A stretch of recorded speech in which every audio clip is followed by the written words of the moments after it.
Yes, hello, warm welcome. This is Andy, and I'm here today with Tim. It's author Timothy Spearman from website called shakespearecodex.com Shakes, and Shake, myself, freedomtalkradioonline.com. ShakespeareCodex.com. Yep, shakespearecodex.com. Um, it's a new show. We're on ftjmedia.com/Freedom Talk Radio.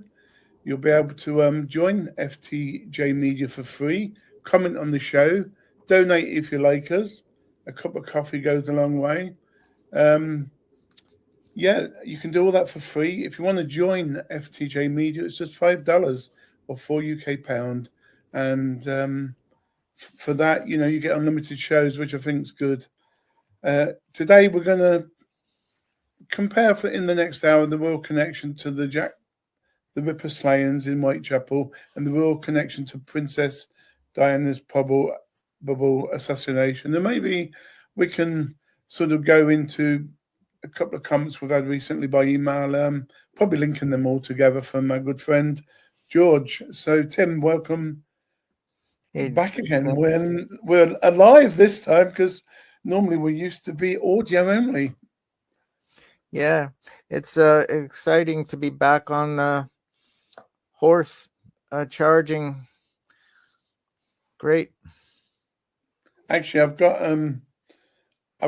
something when you mentioned the horse. Oh no, I don't think I can actually find it, but I used to play some of these promos, and I found our the one with the horse.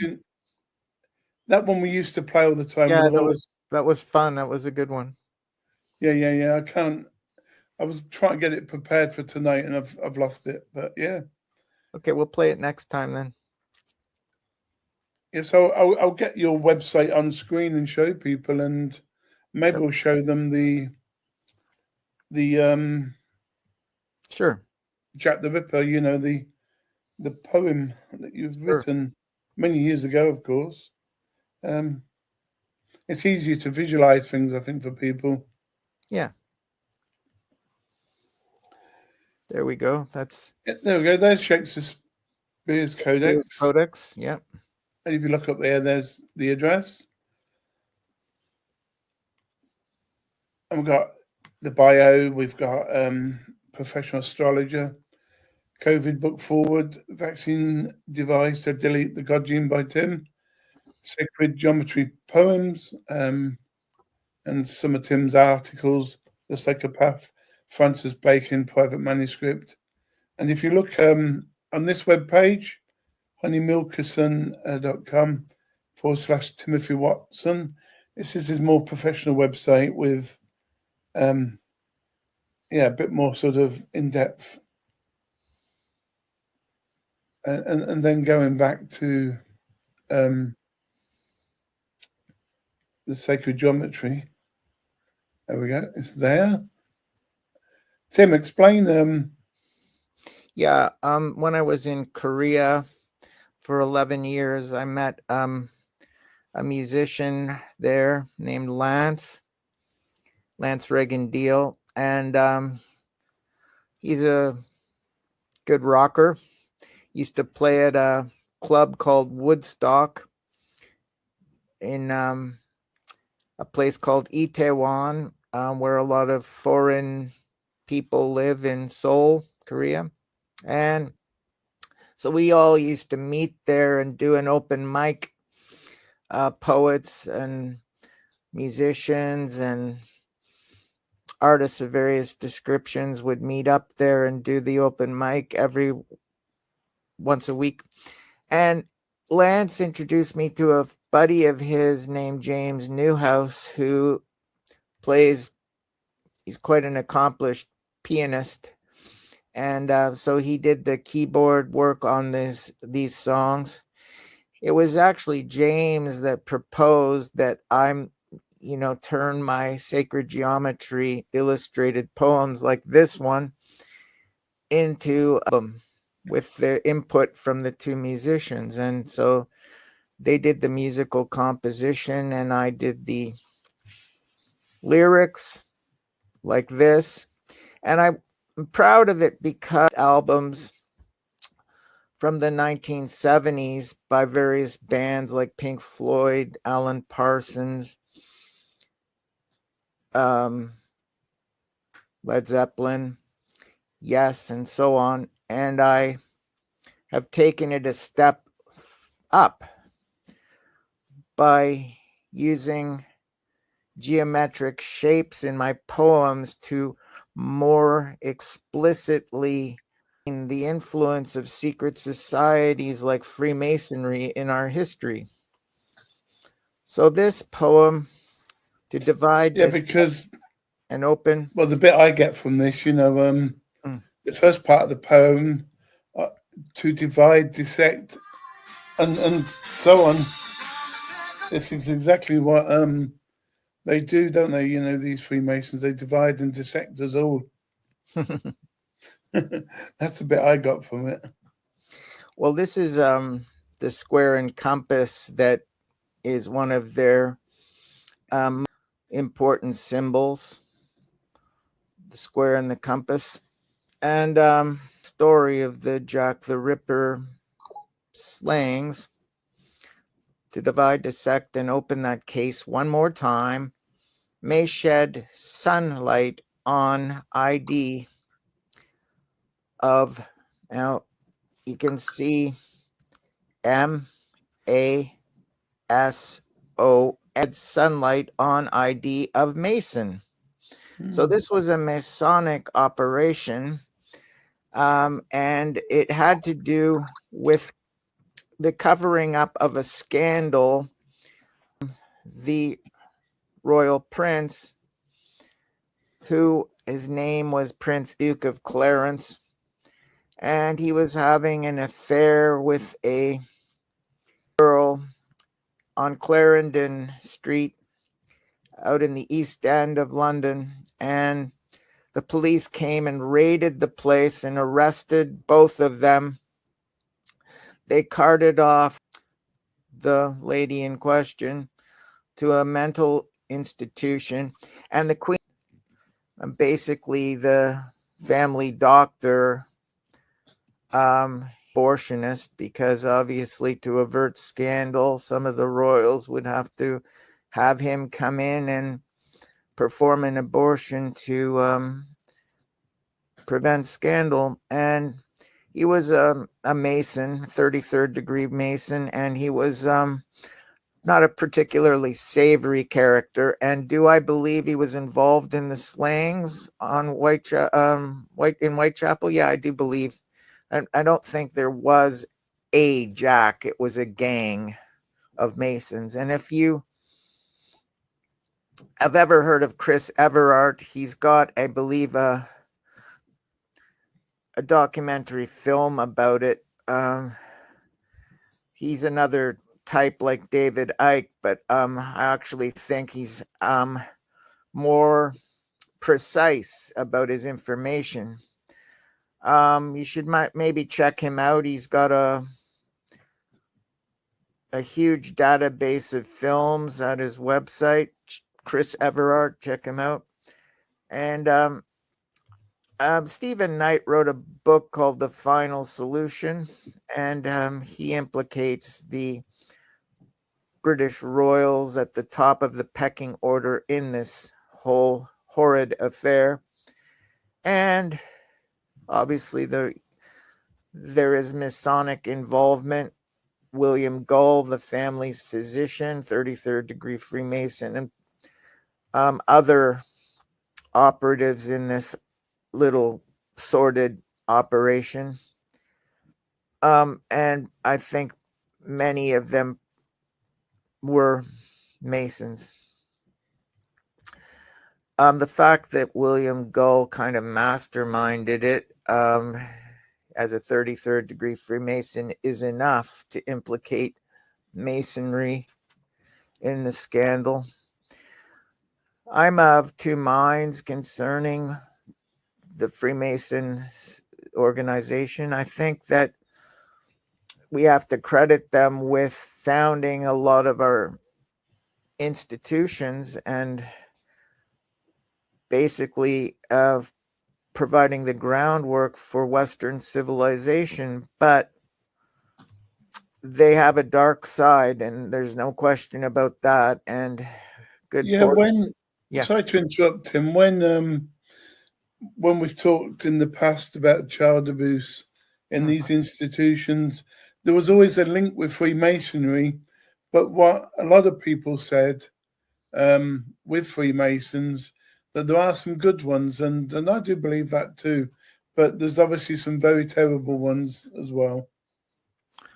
Yeah, I think some of the lodges are satanic, some of them not so. I don't know what to call them. Some say white lodges, and the other not so white. Yeah. I've heard it said that, the sons of light and the sons of darkness have been historically, since the time of Atlantis, engaged in a conflict between good and evil, basically. So I suspect that some lodges are on the side of light and some on the side of darkness. But I remember watching an interview with David Icke and Credo Mutwa, this African shaman who claims to be the custodian of Africa's true history. He's a very interesting man, regardless of his credentials, and he claimed to have actually been given a tour of a Masonic lodge, and in that experience he hid. It was not known by the Masons themselves that he was present, and he witnessed a ritual killing, a satanic ritual abuse situation involving a young virgin girl. And he described it in some detail. It obviously is extremely unpleasant. I would just summarize it by saying that the quarry in question is told that this is the day they're going to die. This induces to try to escape. There is no escape. They recapture this poor person, and then they perform the ritual sacrifice. And I don't want to get into the sordid details. It's absolutely horrific. It's a horror film. It's like Rosemary's Baby or worse. And basically, during the ritual, we'll have someone who's to benefit directly from the ritual by stealing the life force or the energy from this poor child. And there's adrenal in these young people that's of a higher ratio in their bloodstream because of virginity than in older adults. And so they harvest that adrenochrome from the victim, and that's supposed to be conducive to these interbreeding bloodlines, genetic makeup, and it prolongs their longevity. And I gather they're associated with this, and so they drink the blood in all kinds of horror show activities. Now, I know that, that probably goes on in some Masonic lodges, probably not all, but Credo Mutwa claims to have witnessed this horror in one lodge. Where, I do not know. But he's giving testimony as a witness to David Icke. Well, can I just have a shout out, because I want people to realize, while there's live shows on and they want to join in, if there's a particular subject that you're interested in, I will read a couple of numbers out every time we have a show, and I'll do it now and then again at the end of the show. UK free phone number 0800 640 3111, and if you're in the USA, it's +1 209 844 4600. That's 209 844 4600. And to join us, you need the PIN number. This is why I will repeat in many shows. It's 8603 288 205. 8603 288 205.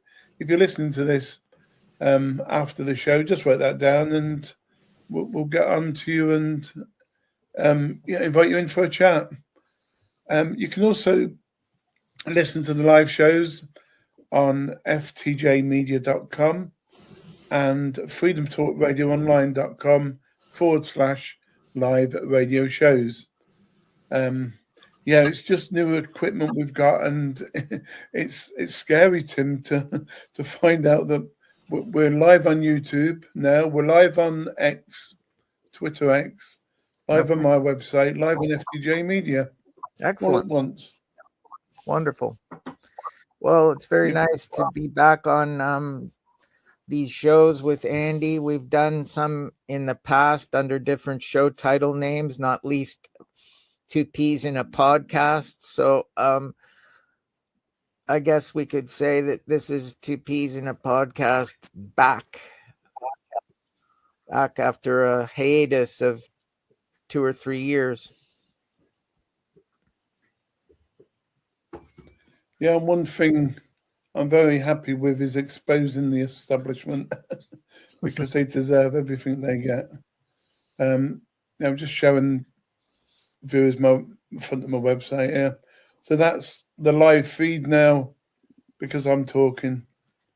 It's amazing. Okay, Tim, carry on. Truly is. Okay, so George Freund, a good close friend and colleague of both of us. He's also a radio show jock. He's got a blog too called conspiracycafe.com. Do check out his material. He is an astoundingly good investigator. He's also tireless. He goes at this stuff 24/7. He's a security guard, a former police constable turned security guard, and he has a lot of free time as a guard, and while he's on duty he will scroll through all these articles and find out cutting edge information to share with us. Now he found this, and I found it to be of such importance that I really think it should be shared. Mark Pestrelos says, we started this fire during LA wildfire-eaten press conference. Why would he make such an admission? I don't know. NASA depopulation plan, New World Order conference, stating that billions are to be killed. Well, look at the Georgia Guidestones that have 10 commandments on them. They're on a hilltop in Georgia. They were erected and paid for by the Rosicrucian Society, which many have claimed has some links to Satanism. It's a satanic secret society, according to some. Maybe. But regardless, the 10 commandments, the first one is to reduce the planet's population to 500 million in perfect harmony with nature. Well, if that's the environmentalist New World Order religious 10 commandments for a new religion involving the worship of Gaia, the worship of the planetary being, whatever, that is the number one commandment, to reduce the planet's population by 90%.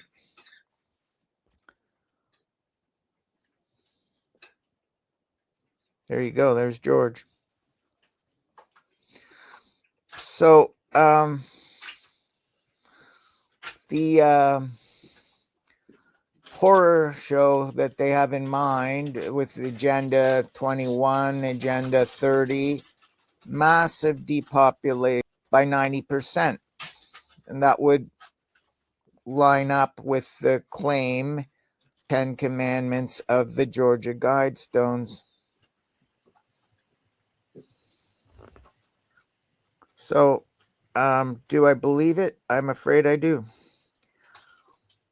So, think about that depopulation stat and let it sink in. They repeat it several times in this video on YouTube related to this story. I don't know. I'm going to share this with Andy, and he will share it, and I'll post the link for this article on Facebook and try to get the word out that way as well. So Aleutian County, Florida posted the Nassau extermination document, Future Strategic Issues / Future Warfare circa 2025. Humans are deemed to be a costly burden, and the World Economic Forum, with its Great Reset, has made it quite clear that they would like to replace us with robots and AI in large part. We're not needed anymore, quite simply, and we're a burden, and they don't want to pay us. They do not want to give us benefits. They do not want to give us a retirement pension. They want us to be gone, as many of us as possible.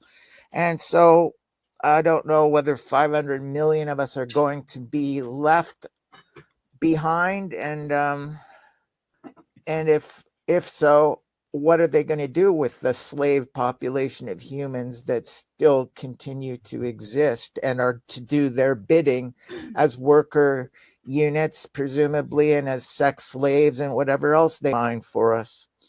But that is what the global elite has planned. And I do not find those characters in the World Economic Forum particularly savory. I have a dart featuring some of their faces, and I think of Klaus Schwab, the fat slob, and Bill Gates, both members and both extremely maniacal. And George, put it this way, Bill Gates' father, William Gates Sr., no longer with us. He ran the Americanic Society. It is clear that Bill Gates and his family are eugenicists, and it changed its name to family planning. Yeah, the family planning is have no kids,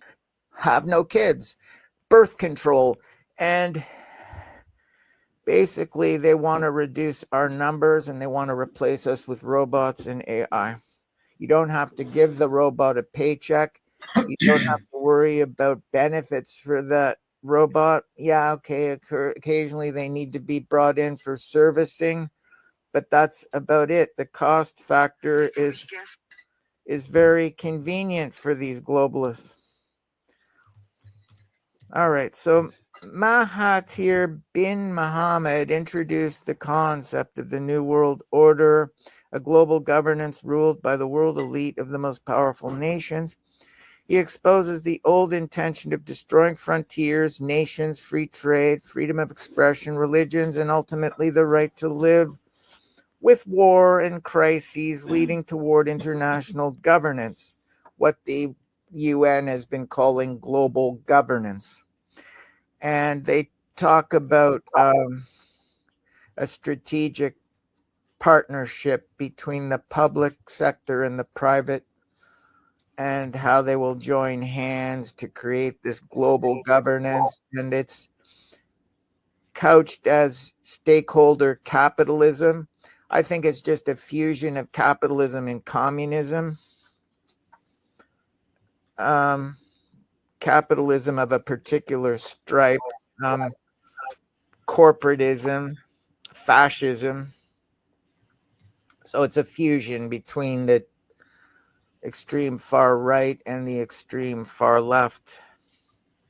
Hegelian dialectics creating a synthesis in the end of stakeholder capitalism, uniting capitalism with communism. All right, so he also states the population regulation and the objective to reduce the global population to 1 billion people. Well, I think it's probably lower than that, 500 million, according to the Georgia Guidestones. Who refuses to change towards a totalitarian government will be persecuted through propaganda. Now, you know how they have these phone alerts that you get on your phone where this alarm goes off and you see this abduction of a child by a parent or whatever, and there's this manhunt and a dragnet to try and find this person and rescue the child, you know, that sort of thing. I imagine that in the future they will have these alerts on everyone's phone for people who are resistors of the New World Order and don't go along with the agenda, and they'll be hunted down like a manhunt and treated like a dangerous offender when they're not the danger. The danger is what we are being subjected to, and they're trying to do what they can to stop it. They're heroes. They're not a public pariah, menace, or threat to the public at all. But with them controlling the media, you know what they will do to people who resist. They will basically demonize them and turn them into the boogeyman that everyone needs to fear. And so people will want to report them if they ever see them and report them to the authorities and so on. So Mahathir bin Mohamad is the president of Perdina Global Peace Foundation. He was a Malaysian politician, author, and physician who served as Malaysia's 4th and 7th prime minister. Okay. All right. So the Bilderberger Jacques Attali, an example of their mindset in his book published in 1981, and I quote, "The future will be about finding a way to reduce the population. Of course, we will not be able to execute people or build death camps.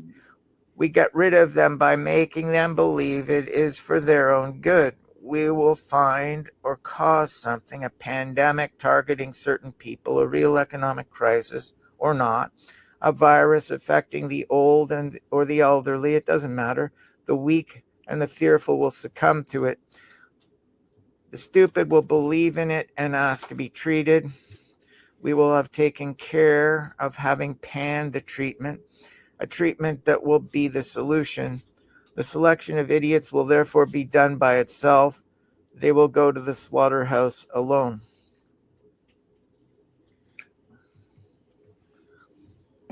There's a good example of something you've just recently said in the news today. Oh, yeah? Basically, that the American people, you know, a lot of people have moved on from COVID, but there's still a lot. They hear a sneeze, they hear a cough, and they're running for shelter and scared that their face masks are not working. They're doctors and think they're, you know, hallucinating. That yeah, it's COVID-19 is really psychologically people. You know, they're. I Well, mean, sure. what I don't understand is even in the UK as well, supermarket. Now, I think I understand a little bit that the old people they might want to put a mask on. Their immune system's not very good, but I've seen young people and very young people, and I'm thinking, are they okay? You know, sort of up here, but it's scaremongering, isn't it? Well, it is scaremongering, and it was 24/7 scaremongering. It was on the news. It was everywhere. It was ubiquitous. People were brainwashed, effectively brainwashed. Yes, it goes really what you were saying. That's how they'll do it. They won't actually physically murder you, but they'll psychologically murder you into admitting that you're finished or dead. And yeah, the robot into Bangkok airport a couple of years ago, and all you see is robots cleaning. But apparently, they don't just clean; they're out to find people who are bad. They're there to get the security as well, but you know they're there for different reasons for sure. Yeah, and I find well, it weird, having a robot clean. I can recall coming back to Toronto International. They call it Pearson International Airport, and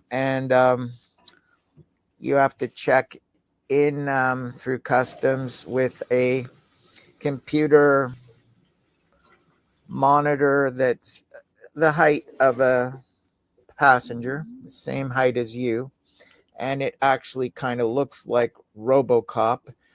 It's not a robot, it just looks kind of like one, and it's just a screen, and you type in your passport number and all these details, and that's the first screening process of going through customs. Why? I don't know.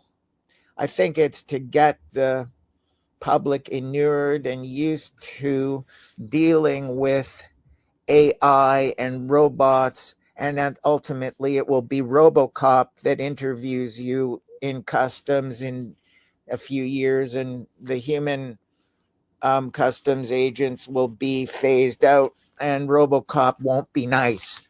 And RoboCop will taser you at the drop of a hat if you argue with him, and he may just grab you by the throat and pick you up in the air. RoboCop's not going to be nice. And I think they're just getting people prepared for it with this new type of security clearance measure in the airport. Yeah, Anyway, back after I dealt with that, I had to be interviewed by a human customs agent, and then another one inspected my bags, and I thought, this is being done to a citizen of Canada just returning from a trip. I mean, this is overkill. I have to go through 3 screenings of myself and my luggage just to enter my own city. What would it be like if you were Russian or somebody else, Chinese or whatever? Probably get ushered in and say, welcome, welcome. It's the people that are the citizens of the country that don't have any rights. They let refugees in, illegal immigrants in, no problem, no questions asked. That's what's going on in all the Western countries from what I've seen on YouTube, watching these various videos of what's happening on the ground in Europe and over here. Well, that's a good subject to carry on with, if you don't mind. Sure. I'm glad you brought that up, because we, as UK citizens, we're definitely, the majority of us, and I think the USA, Canada, and all the rest of the world are probably very similar. We don't mind the Asian guy next door that's got a business, or he runs a taxi company, whatever. No problem at all. What we care about is people like them in Mexico. They're running across the US border. They have no intentions of being nice to anyone in the US. They just want to get what they can. They want a free ride, they're freeloaders. And they're coming in from France to the UK on boats every day. And people have had enough. And recently, a few months back, and there's another one on February the 1st, we had over 100,000 people in London trying to protest against this under the name of a good person called Tommy Robinson. He's been told he's far right, and he's done this and done that, but all he tried to do is expose the boat people. He's tried to expose the criminals who turn a blind eye when it comes to children being raped and women being raped by Asian grooming gangs. I mean, it's nothing to do with them being Asian grooming gangs. If there had been English grooming gangs, it would have been the same problem, you know. That's what our government is now doing a fight. What they're saying is, look, all them people who believe in normal life and normal things happening in their lives, they're far right. They're naughty people. You know, all them bad people, such as the Asian grooming gangs and the boat people, they're the ones who we got to protect, which is basically what you said about they don't give them a stuff about their own country people. They just care about the foreign people who are invading our skies. And I think, and I might be wrong, there's got to be a link between that and the depopulation. Well, yeah, I mean, they're flooding our countries with people from other lands because they basically want to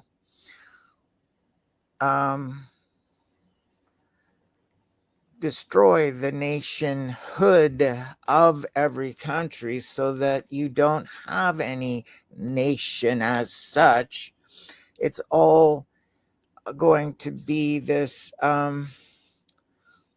multicultural social network of people from all kinds of different cultural backgrounds, and there will be nothing to unite the people. It's a kind of divide and conquer type of, at the same time that they dissolve all sense of national pride and nationhood.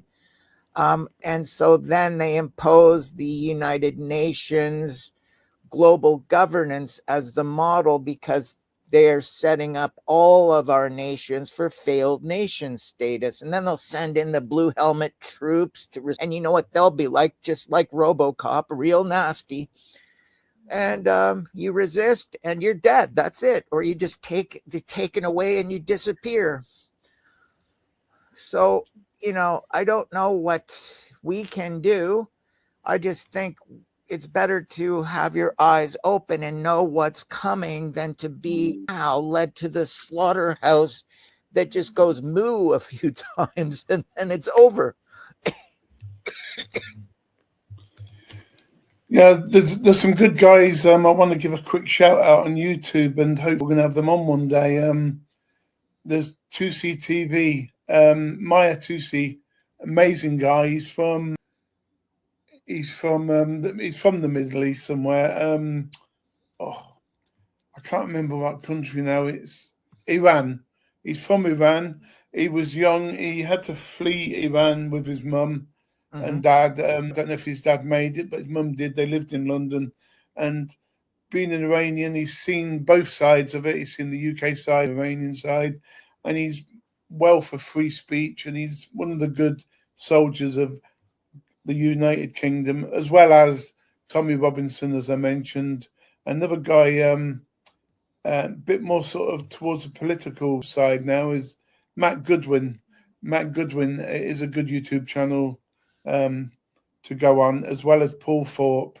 Paul Thorpe is also a brilliant soldier, and yeah, I'd love all them people on the show. This is the first show. We've not really got any structure yet, but we're gonna have structure. And tomorrow night, I've actually got a guy on 10 years ago when I first started with Tim, another guy called Alan Dransfield, and we're going to be talking all about, you know, the Freedom of Information Act, which really there isn't any more freedom of information anymore, because what they do is at the moment, if you're looking for answers and you put in a request, they'll say, oh no, it's going to cost us too much money, we can't tell the answer. And they blame it onto this poor man, Alan Dransfield, who asked more questions than he needed to one day, and there was a court precedent against his name. So, yeah, they're trying to stuff us every way, Tim.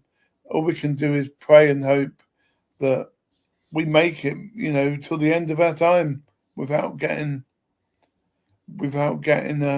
treated like cattle or moo. I'd hate to go moo every day. Yeah. Well, I mean, I remember when I did my PhD thesis back in the early 1990s. I had this, prescient thesis that foresaw what their future plans were.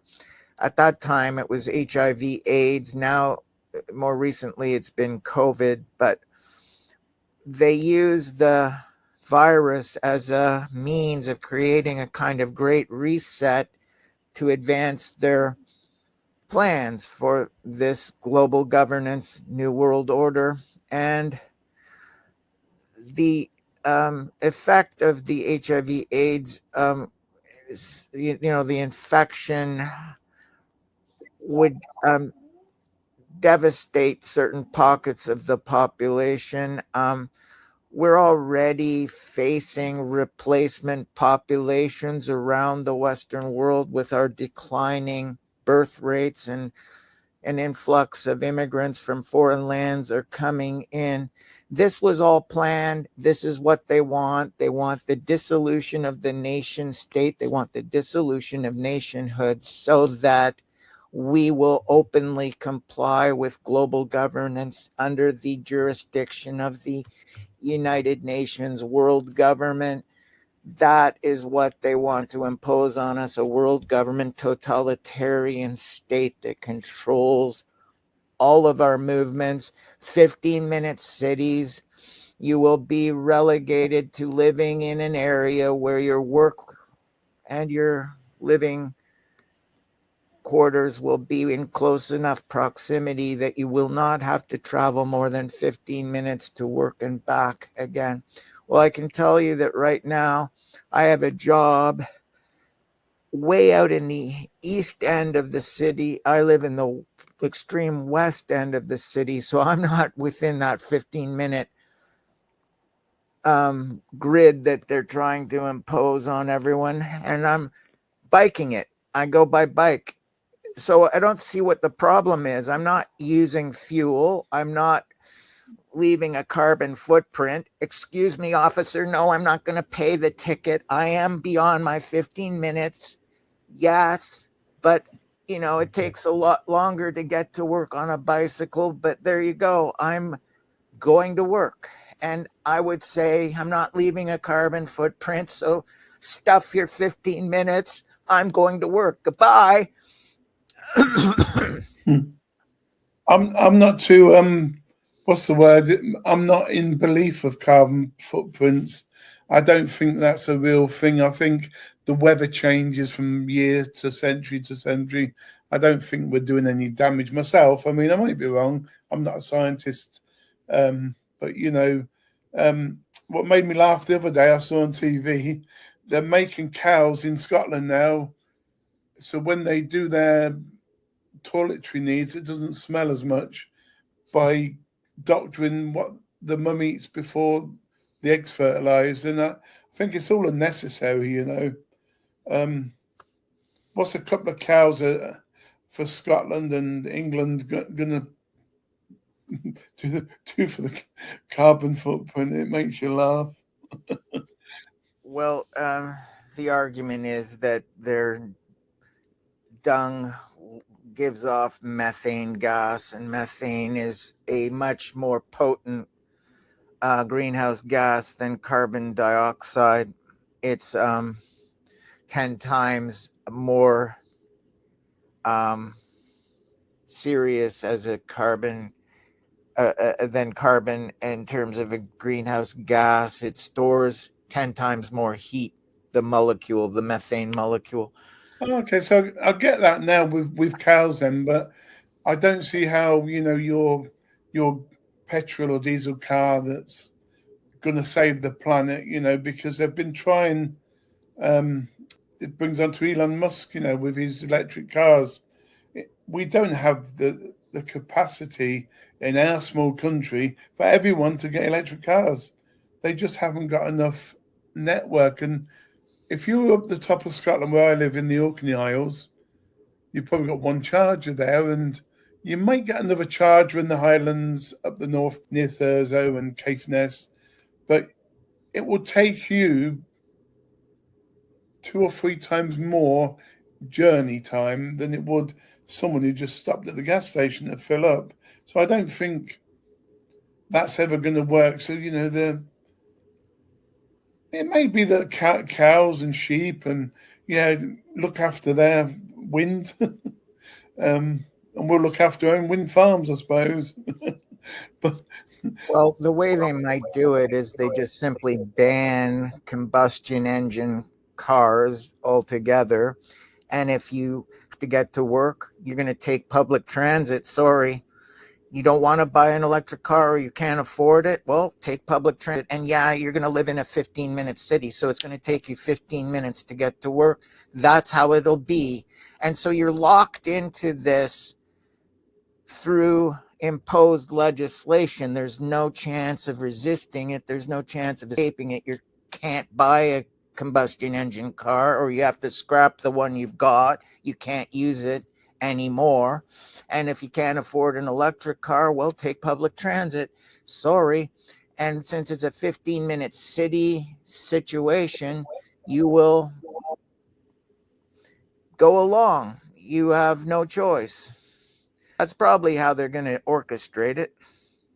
I mean, it's good for people's health if they have to bicycle to work or get public transport. I mean, you don't need forcing to do that in a way. It comes natural if you want to look after your health. But yeah, it's these big chimneys, I think, that are causing all the problems. I didn't realise it was cows until I had a laugh about it when it was on telly. But yeah, it makes sense now you've explained it better. Well, here in Canada, the fact that there is climate change has obviously led to our climate changing. And so the permafrost in the northern part of the country is melting, and this is releasing methane gas from the soil.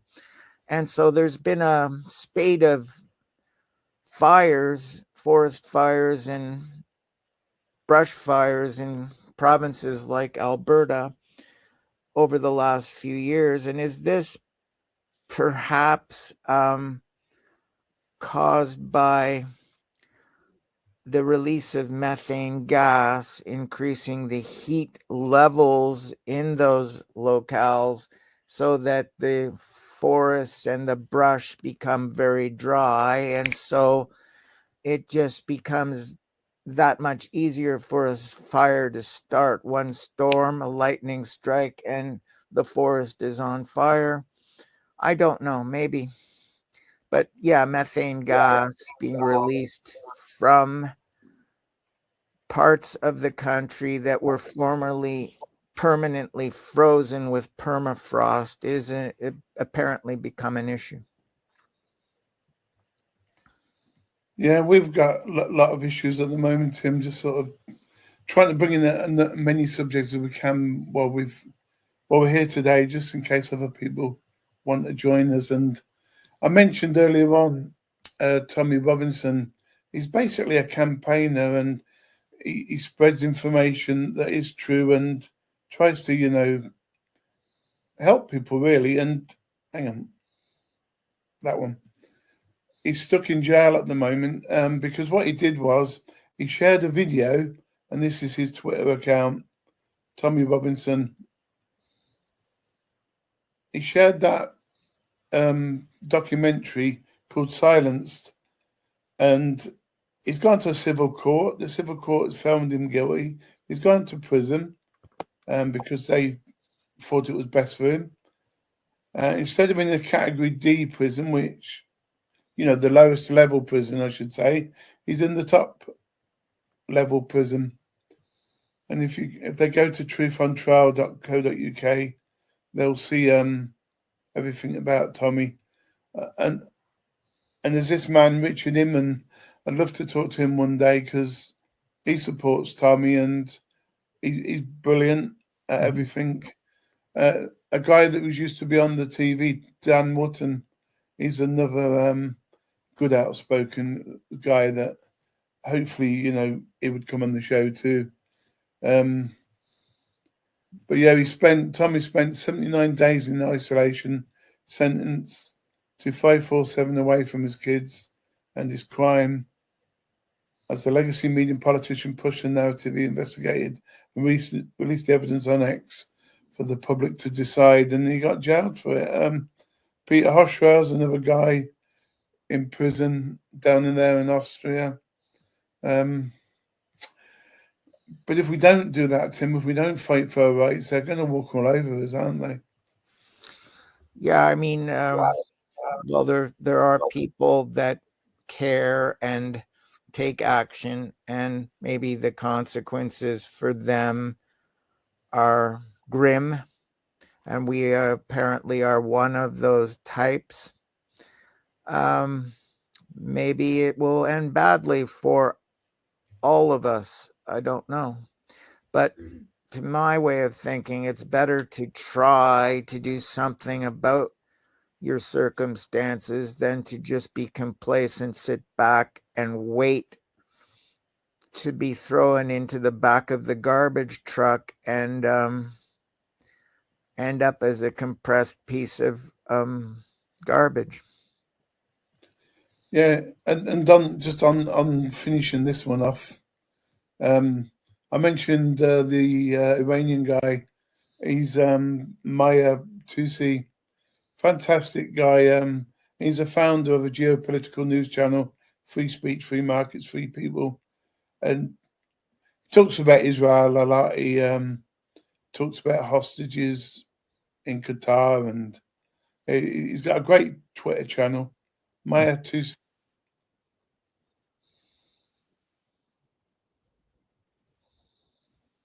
Yeah, another good man. Before I finish off the shout outs, is Paul Thorpe. Paul Thorpe, okay. Yeah, and he started with another couple of guys. One of them I've just mentioned earlier, Mr. Inman or Imran. Thepledge.org.uk. Basically, it's a bit like a non-political party where you just join up and you look after each other and you disown the government basically. And this guy says he's just an ordinary man. He wants peace and a bright future for all his children from all backgrounds. So he's endorsing a kind of community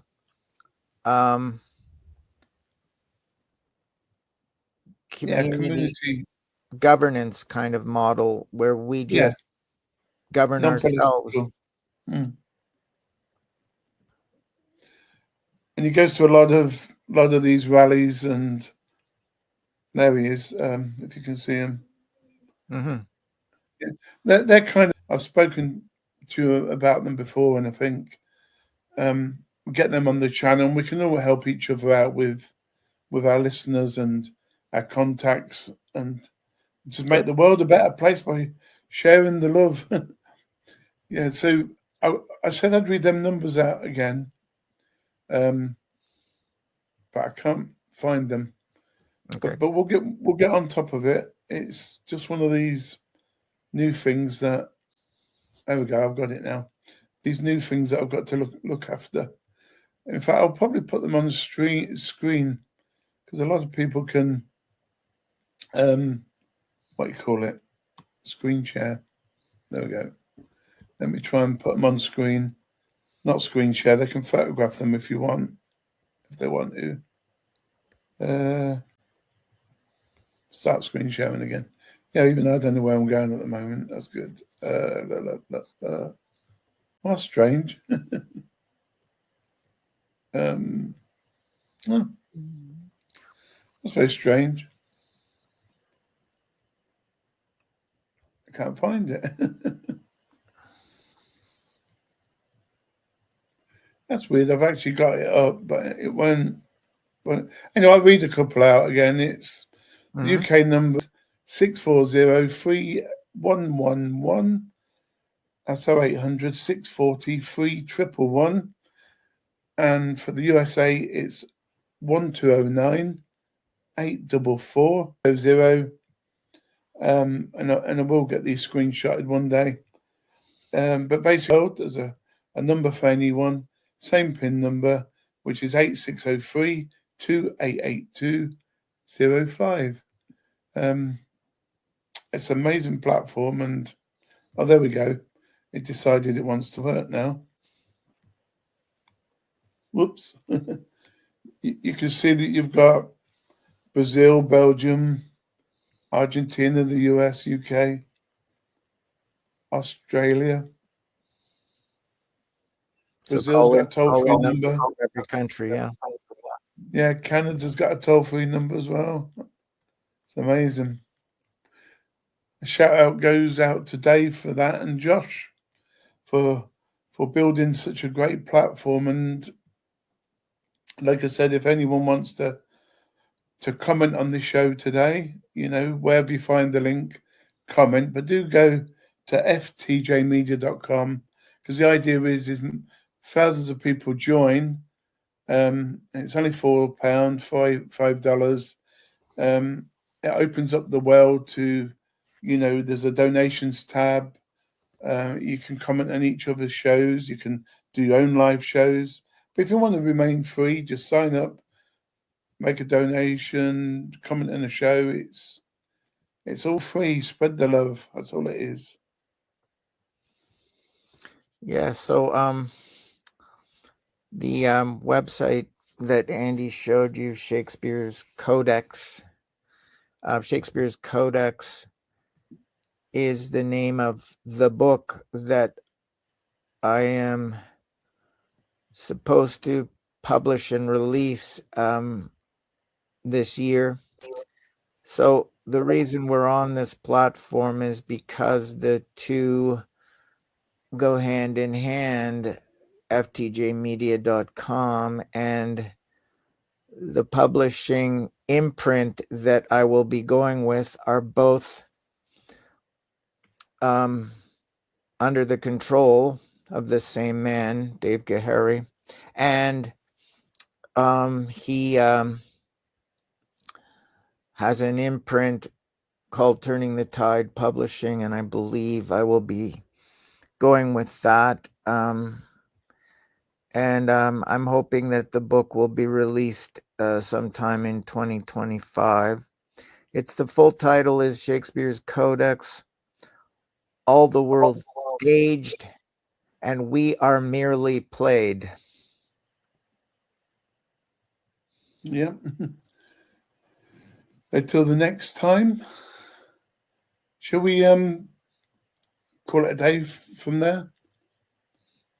Yeah, we were going to talk about the connection between those two cases. The Princess Diana, it would look like it wasn't an accident. Seeing as the case has been reopened multiple times, there's obviously significant suspicion that she was murdered.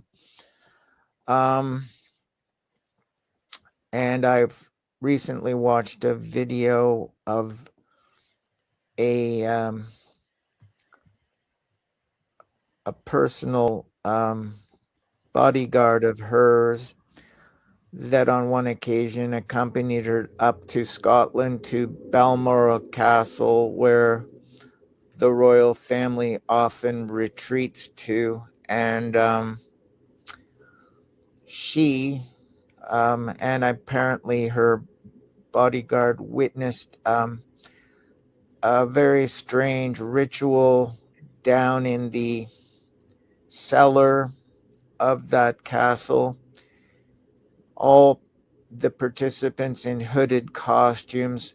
Was it an SRA ceremony, satanic ritual abuse, sacrifice? May well have been. I recall that the short documentary suggested that these participants looked rather otherworldly.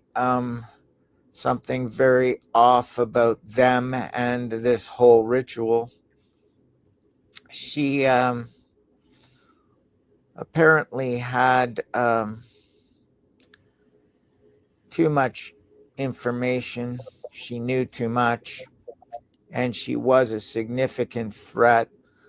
I believe it's MI5 is in charge of protecting the royal family. Maybe it's MI6, I'm not sure which. But there were allegations made that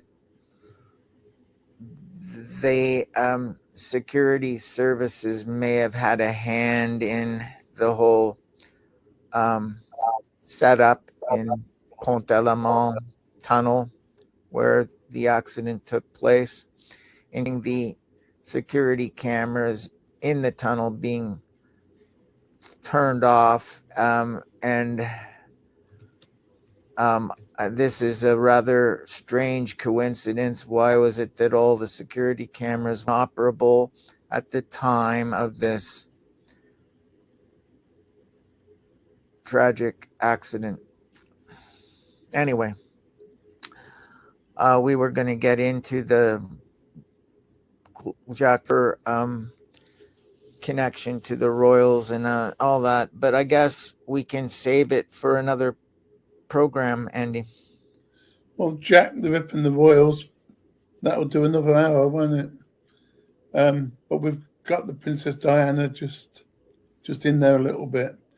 But there was so much to talk about anyway, so we can definitely do another one very shortly. And people, if they want to drop us a line, it's Freedom Talk Radio 2013. That's when I first started doing this, at gmail.com. Yeah. Thanks for listening. Yeah, it was Shakespeare's Codex. The book covers many topics, and we might display the table of contents on a show just to give you an idea of the number. I had to actually split the book into 2 volumes, volume 1 and volume 2, so they won't be coming out concurrently. There'll be some time delay before volume 2 is released, but there's a whole host of topics, all somewhat interrelated, but they begin the stories 400 years ago, Shakespeare, and they come right up to our time, a series of topics, not least the Titanic disaster that's featured, and more recent events like 9/11. Another story that I cover is the replacement of Paul McCartney by a double who took his place after he died in I believe a car accident in 1966. And there are some concordances between the clues that the Beatles left in their songs and album covers and the clues that were placed in the Shakespeare works by the authors to reveal the true authorship of the plays. And I've found codes in the plays that show a contribution being made by the Earl of Oxford, Edward de Vere, and also codes, significant number of codes showing Francis Bacon's contribution to the Shakespeare works. I do believe, based on my research, that it was a collaboration between the two, and they are Tudor princes, changeling children that were farmed out to other aristocratic families at the time of their birth due to the illegitimacy of their birth and the effort upon the part of the Queen to conceal their true birth status. She never acknowledged either of them to be her issue. She denied it, and she actually destroyed the records related to Francis Bacon's true status as a royal prince, her son. And actually, in his own writings, he suggested that he wasn't an illegitimate child at the hall because her consort, Robert Dudley, and she married, though secretly, they married in the country, and it was a Christian wedding. So he maintains that he was not illegitimate at all. He was a legitimately born royal prince. But she never acknowledged him as her issue. She destroyed all the records pertaining to his status and the fact that she was the mother, and attempted to conceal the truth from the world.